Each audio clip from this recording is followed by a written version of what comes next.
inaayos yung buhay mo. Kala ko nga, hindi ko maaalis yung pagmumura ko eh. Dahil yan na, dalawa ko lang sa amin yan, yung barikada ko. Yan ang batian namin. Yan, dadabukan ka pang gano'n at sabihan. Normal, parang popcorn. Kaya lang nung nakita ko na, Lord, yung mga barkada ko na born again.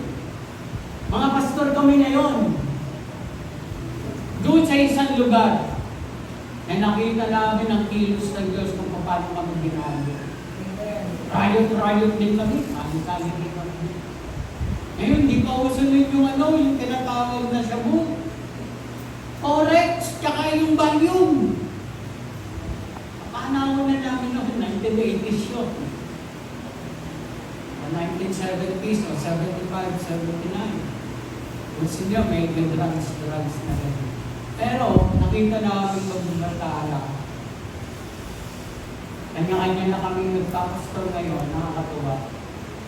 Galit na galit kami na yun. Ngayon, sinishare namin ito. Kaya mo magbago. Kasi meron kang lessons.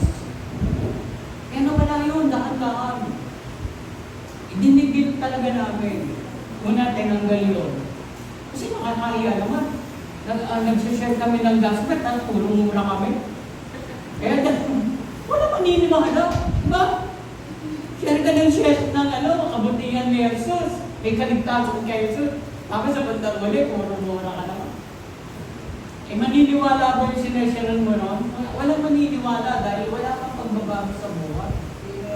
Kaya ang unang-unang inayos sa amin ng Diyos, hindi muna yung preaching namin eh.